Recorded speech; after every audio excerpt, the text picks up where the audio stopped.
En Sanlúcar estuvo durante mucho tiempo la residencia de la Capitanía General del Mar, Océano y Costas de Andalucía, que fue desempeñada por los duques de Medina Sidonia, a virtud de reales títulos. Después de la rebeldía del duque, que le fue quitada por el rey la investidura de Capitán General del Mar, Océano y Costas de Andalucía, la que se dio en 1644 a don Antonio de la Cerda, duque de Medinaceli, que mantuvo la residencia en Sanlúcar y luego se trasladó al puerto de Santa María. Hablemos también de los servicios regulares de comunicaciones marítimas o fluviales. El más antiguo de este servicio que conocemos en Sanlúcar es el de la barca del pasaje del río, que era renta de la casa de Medina Sidonia, la que se hizo cesión de los productos en el siglo XVII al santuario de Nuestra Señora de la Caridad. Luego fue incorporada esta renta a la nación en el año de 1757 y por bastante tiempo subsistió el pasaje que siempre fue importante en lo antiguo por las muchas comunicaciones del condado de Niebla y comarcas inmediatas a Sanlúcar, capital de los estados de los duques. Y en lo moderno, su importancia radicaba por la constitución de la provincia de Sanlúcar, que comprendía pueblos y términos de ambos lados del Guadalquivir. Seguro que entre estas letras, con estas letras, alguna curiosidad habremos despertado en ustedes, quizá por lo desconocido, por lo impensado o por lo sugerente que se empieza a abrir para muchos en esta historia cercana que les contamos de nuestros pueblos de Cádiz, de nuestra historia común y de Sanlúcar. Buenas tardes desde Fundación Puerto de América y desde Sol Televisión, amigos de la tele. Estamos hoy con un invitado, créanme que les diga, muy especial para nosotros y que se llama Adolfo Aldana Torres. Don Adolfo, muy bienvenido a Sol Televisión y a Puerto de América. Muchísimas gracias. No sabes la alegría que es para mí, no solo poder colaborar con vuestra fundación, a la que tuve la oportunidad de descubrir hace 2 años cuando estuve contigo en Sanlúcar. En la carrera de caballos. En la carrera. Entre otras cosas. Y conocer lo maravillosa que está Sanlúcar, y más en esa época de agosto. Y por esto, colaborar y en la medida de lo posible sensibilizar a todo el mundo de los factos que, si Dios quiere, tendréis en el 2019. Tendremos toda la comarca de Cádiz, si lo hacemos bien, y si entre todas las ciudades y los pueblos de la comarca nos vamos desarrollando y lo apoyamos. En concreto, si te parece, empezamos por tu actividad deportiva y futbolística. A algunos le parecerá que está dilatada en el tiempo y que hace ya años de eso. Tú sales de San Roque, que es tu ciudad natal, y vas hacia la ciudad deportiva para jugar en el Real Madrid. ¿Eso en qué año se produce, Adolfo? Yo tenía entonces 17 años, soy del año 66, y 17 para 18 años, prácticamente estamos hablando del año 84, ¿no? Salgo de San Roque y efectivamente llego al equipo en esos momentos que me correspondía. Ya antes juvenil eran 2 años, yo dejé de ser juvenil y llego al Madrid de tercera división. Era un paso que había que dar para el siguiente gran paso, que era el Castilla, que era un equipo de segunda división. A ese Castilla prácticamente eran jugadores que destacaban mucho, y no era fácil pasar directamente del juvenil al Castilla, pero algunos jugadores sí lo hicieron, ¿no? Caso de Rafael Martín Vázquez, Sanchís, jugadores muy destacados. Incluso, bueno, Butragueño tuvo que estar un poquito en el tercera división. Y en mi caso, pues yo desde San Roque, que casi no había salido, y llego directamente a Madrid a ese equipo. Y ahí pues estoy poco más de una temporada, doy el salto al Castilla, y ahí estoy prácticamente 2 años en el Castilla. Y después, pues en el año 88, debuto en un partido inolvidable para mí, sobre todo, y obviamente para el madridismo también, donde ganamos al Barcelona en el 2 de enero del 88. Yo tenía entonces 21 años y a los 3 días cumplía 22. Se gana ese día y al final ganamos la tercera, a final de temporada, la tercera de las 5 ligas que ganamos con el Ese es el partido donde coges el balón más o menos en el centro del campo, vas regateando, te plantas cerca del área pequeña y se le mete el gol al Barcelona. ¿Es ese partido? Yo creo que al que te refieres tú es mi penúltima temporada, mi 4ª temporada en el primer equipo, a la que he aludido. El día de mi debut es la primera y esta fue como 3 años después. Ajá. Ese año quizás de los 5 que estuve, los 3 primeros tuve la oportunidad de estar en el equipo que ganó las 3 últimas de las 5 ligas.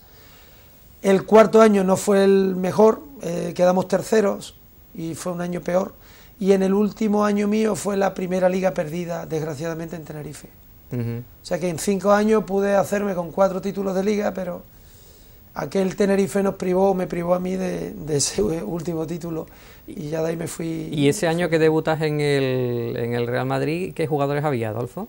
Bueno, pues portero estaba Agustín, y Bullo y Agustín, Chendo, Sanchís, Michel, Butragueño, Hugo Sánchez, Milan Jankovic, Martín Vázquez, Solana, Julio Llorente, Paco Llorente, Tendillo, estaba Antonio Maceda. Gordillo todavía no había llegado ya. Gordillo. Sí. Es un ejercicio de memoria, me acuerdo de todos, pero éramos Poquito, siempre 21 22 en plantilla. Una de las cosas que a mí me ha impresionado de las primeras veces que me enseñabas todas tus colecciones era en concreto las camisetas de todos los equipos con los que habías jugado en tu trayectoria deportiva, ¿no? Ese acopio de camisetas, de números, en los intercambios que soléis hacer en los partidos. Yo creo que eso verdaderamente tiene un contenido emocional muy importante para una trayectoria tan magnífica en lo deportivo como la tuya, ¿no? Hombre, depende del valor que le dé cada uno, ¿no? Yo soy poco fetichista. En aquellos años yo las guardaba por guardar, igual que empecé a guardar recortes míos cuando aparecía en la prensa o en un titular del diario AS o el Marca, pero a los 3 o 4 años ya me cansé. Bueno, pero las tienes todavía. Las camisetas sí, pero si te digo dónde las tengo, en un casetón apartado de mi casa, en una bolsa grande allí arrumbada. Bueno, las he tenido allí, después ya mi mujer, en unos armarios que tenemos allí, las tiene bien colocaditas, pero no las expongo, igual que no expongo tampoco en mi casa ninguna foto mía. No soy muy fetichista de recuerdo. Bueno, hay gente que le gusta en esos partidos del Real Madrid a los que no somos muy aficionados, pero nos llaman la atención ciertas cosas, cuando estás viendo los partidos, si algo no va bien, dicen los entendidos, los periodistas, seguro que en el intermedio se van a decir cosas muy serias y eso va a ser un revulsivo para que en la segunda parte todo el mundo salga con las pilas puestas. ¿Qué es lo que se dice en los descansos de un partido como un Madrid-Barcelona, Adolfo? Bueno, cada partido es distinto. Esos partidos Madrid-Barcelona no hay mucho que decir.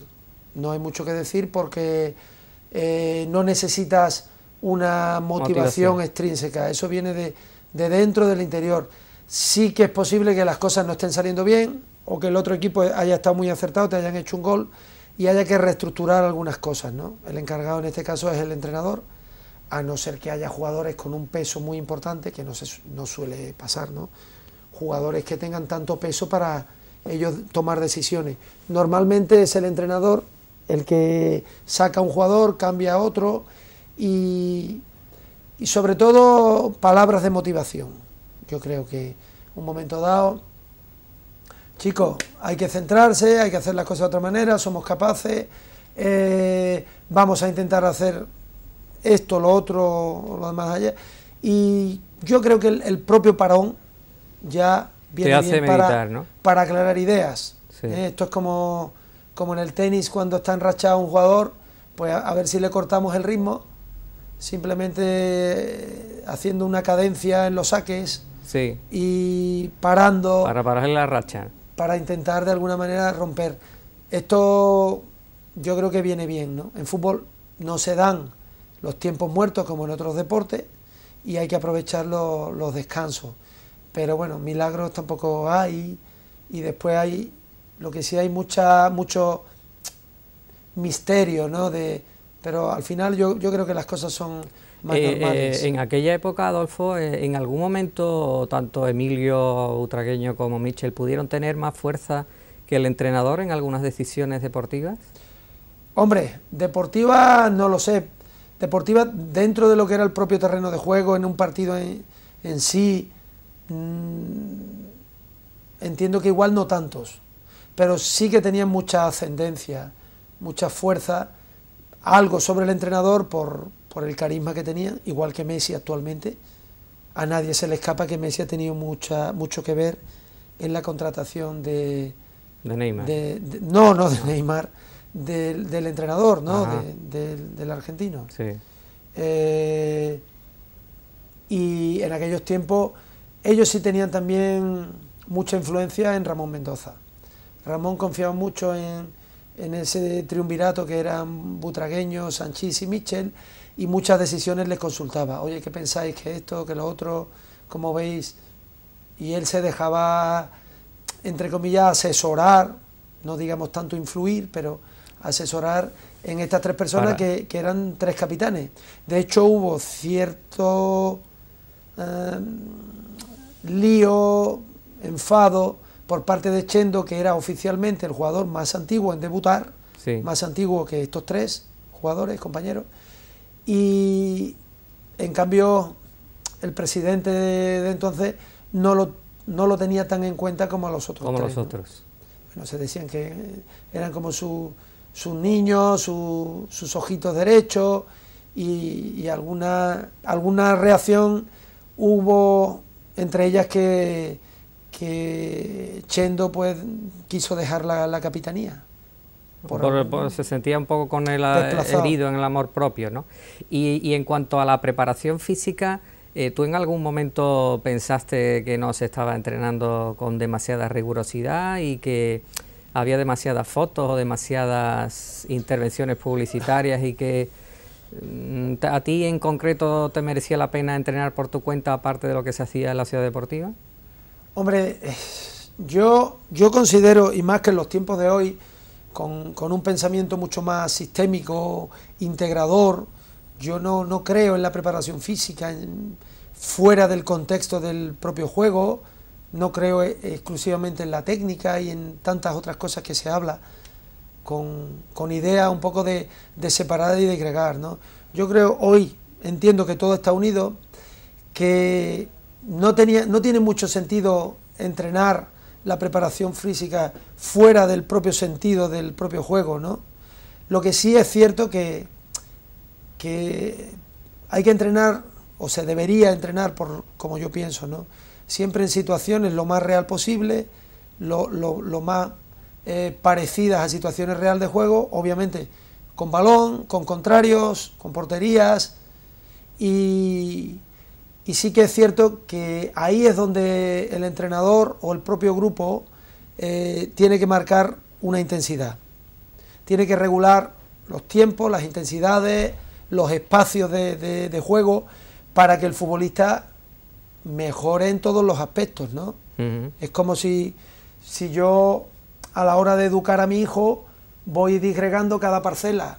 Pues la educación es un todo, y tú desde que amaneces estás viviendo continuas situaciones.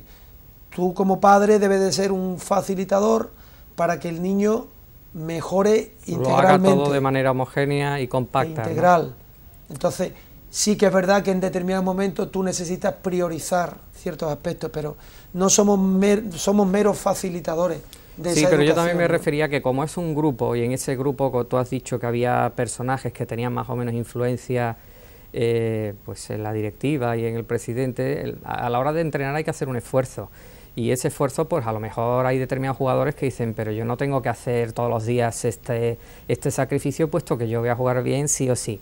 ¿Eso se produjo en la época en la que tú estabas en ese grupo humano?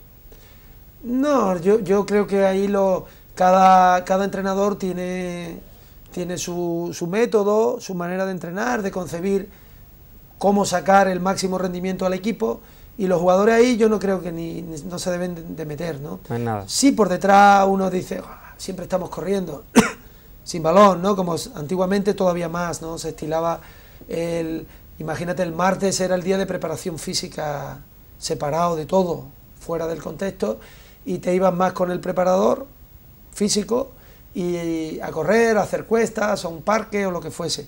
Hoy día no se estila tanto, pero yo creo que el jugador ni se metía antes ni se debe de meter ahora en lo que considera. Y luego en esa época de Madrid y jugando en el primer equipo, aprovechas también para desarrollar tu formación universitaria. ¿En qué consistió esa formación, Adolfo? Eso sí lo tenía claro, ¿no? Que el fútbol siempre es una incógnita, y de hecho es una incógnita estando en el Madrid de tercera, no te garantiza absolutamente nada. Hay estudios que prácticamente de 200 chicos de la cantera a primera división llega uno, y al Real Madrid pues cada muchos más, ¿no? Entonces, ¿quién me decía a mí que yo iba a tener esa posibilidad de jugar en primera división? Porque a lo mejor debutas, pero una cosa es debutar y otra cosa es mantenerse. Y otra mantenerte, ganarte la vida suficientemente bien. Y en este caso yo siempre pensé que era muy importante el estudiar, el prevenir lo que pudiera pasar. Bueno, fui subiendo escalones, seguí estudiando, así llegué a la carrera de INEF y después a un máster en gestión y dirección en el deporte. Después me he sacado mis títulos de diferentes deportes, de entrenador, en voleibol, en fútbol, y prácticamente fueron pasando los años y tuve la suerte necesaria para jugar 11 años en primera división y ganarme bien la vida y pues dejar unas bases para el resto, ¿no? Entonces, ciertamente, pues los estudios no fueron trascendentes porque afortunadamente me fue muy bien en el fútbol, pero yo tenía que poner todo de mi parte por si acaso cubrir iba mal. Todas las contingencias. Fui escalando peldaños, pero incluso llegando al primer equipo del Madrid, puedes tener cualquier circunstancia, un mal año que no juegas, una lesión y quedarte fuera de todo. Y entonces tampoco, nosotros económicamente no estaban mal esos años, pero tampoco eran las barbaridades que hoy día se están hablando. Y luego te llama la selección española. ¿Qué entrenador es el que te toca a ti compartir aquella etapa con la selección española de fútbol, Adolfo? A mí me tocó, después de una buena campaña a nivel general del equipo en el Superdeport ya, en el primer año en La Coruña, y a nivel personal estaba con mucha confianza, ¿no? Quieras o no, en el Madrid había un super equipo, la Quinta del Buitre, y encontrar un puesto de titular siempre era difícil. Salía uno cuando faltaba Michel o Butragueño, algún jugador, o Hugo, y tenías que hacerlo muy bien, era una plantilla muy amplia, y ya en el Depor fue diferente, fui prácticamente titular los 4 años que estuve, y hicimos una primera temporada excelente, líderes en la primera vuelta, y eso me valió la llamada de Javier Clemente. Desgraciadamente solo pude estar 4 partidos porque una lesión grave me tuvo 1 año y medio apartado, y después las secuelas de esa recaída de la lesión pues me dejaron en mal estado. En la lesión en concreto, ¿en qué consistió, Adolfo? ¿Y tú crees que pudiste tener algún tipo de responsabilidad en esa lesión? Bueno, fue un día de mucha lluvia, me puse unos tacos un poco más largos para no resbalarme en Riazor y me quedé enganchado en un lance de juego, giró la rodilla y me rompí los ligamentos. En la recuperación, pues la pena fue que entrené muy fuerte por querer ir al Mundial de Estados Unidos, yo estaba haciendo internacional, quería debutar en enero, quizá me precipité y la rodilla empezó a inflamarse. Y en una segunda operación pillé una bacteria de quirófano, que me alargó 8 meses más la recuperación, hasta casi 1 año y medio.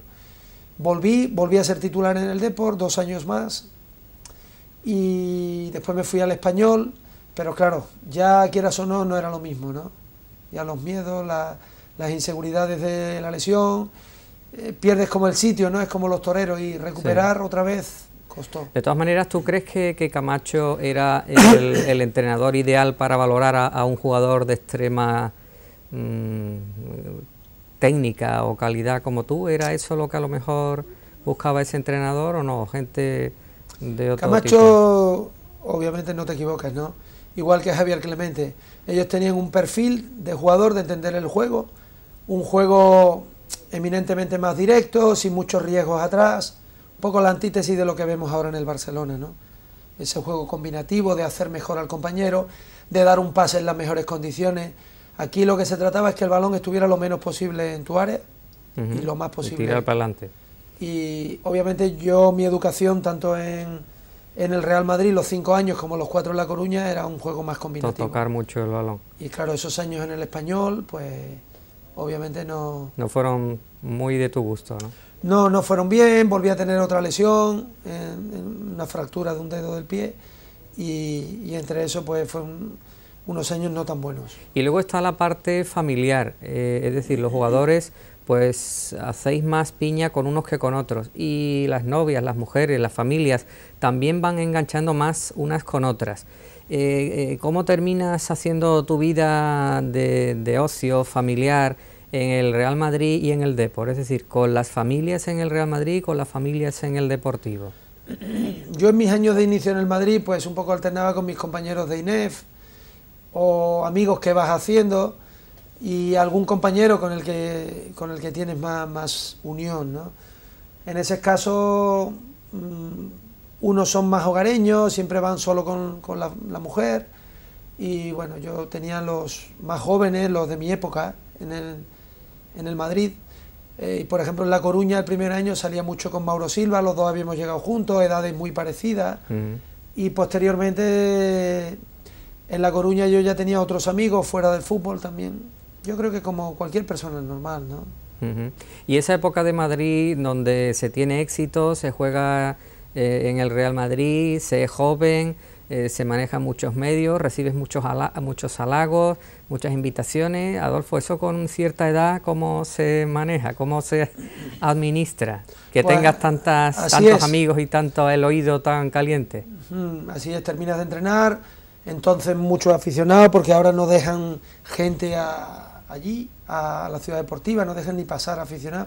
Nosotros salíamos de entrenar y a firmar autógrafos, ibas por la calle, efectivamente te invitaban a un restaurante, a un bar, la gente te reconocía pidiendo autógrafos constantemente, y si ibas a una peña, y donde llegábamos con el Real Madrid, pues a cualquier hotel había muchísimas personas, o en el aeropuerto, o en las afueras del hotel. ¿Y eso a esa edad, con esa juventud, se lleva bien? Hombre, al principio te gusta, te hace ilusión, ¿no?, que la gente te reconozca, y ya, hombre, después te da un poco más igual, ¿no? Ya te haces. Y cuando llegas a La Coruña, pues llegas a la cruda realidad, ¿no?, como la película.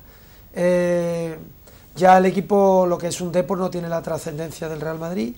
En La Coruña igual sí, la gente por las calles pues te saluda, te reconoce y te valora. Pero fuera ya de La Coruña, en los hoteles ya no iba nadie prácticamente a verte. Algún loco furioso del fútbol, pero poco más. Y ya está, y ves que ese mundo es un poquito irreal, que cuando estás en la élite, en la cúspide, y eres un jugador conocido del Real Madrid, ganas Liga, juegas Champions, pues la gente está como loca, pero todo es... Y ahora llega tu vida en la cual administras tus empresas, tus recursos, y vives en Sotogrande. Esa es la verdadera vida y la satisfacción de reunirte con tu familia, con tus amistades, con tu gente, y vivir en la provincia y en Cádiz, que es tu tierra natal, Adolfo. Sí, porque la vida de verdad, lo que más nos une y lo que de verdad tiene importancia es la familia, la mujer con la que estás, los hijos, la familia más cercana, es decir, gente que sabes que te va a responder en un momento dado, ¿no? Ahora veníamos para acá, tenemos un acto después de un familiar de un amigo, exjugador, que vamos a ir a ver, aquí en Cádiz, cerquita, y tenemos un grupo de exjugadores que a veces hacemos partidos benéficos, y yo se lo decía a un compañero que ha venido de Ceuta, y le digo, mira, lo importante de verdad es que estemos en las buenas, en las malas, nos reunimos para partidos, pero cuando muere el padre, la madre de un amigo, o un amigo tiene una necesidad, o necesita una influencia en el trabajo, un poco lo que es un lobby, ¿no? El que ese grupo de amigos estemos y creemos una sinergia para ayudarnos, que lo de verdad tiene sentido en la vida, y estar con un buen amigo siempre. Y ahí te das cuenta la persona que solo quiere estar para un acto festivo, para una feria, una fiesta, o el pasártelo bien, o que siempre está dispuesto a desvivirse por los demás, ¿no? Que yo siempre digo que es el verbo más bonito, el desvivirse. La persona que le gusta ayudar a los demás, que le pidan cosas y entregarse con todo su ser para que al prójimo le esté feliz. Hacer felices a los demás, ¿no? En suma. Pues vamos a ir a unos minutitos de consejo. Luego, si te parece, nos vas a hablar de cuáles son tus desempeños de ahora, cuáles son tus actividades y qué estás haciendo ahora en Sotogrande. Amigos de Sotelevisión, tenemos hoy en la Fundación Puerta de América a Adolfo Aldana, un antiguo jugador del Real Madrid y de la Selección Española de Fútbol. Vamos a ir a nuestros momentos de consejos y volvemos dentro de un minuto. Hasta ahora.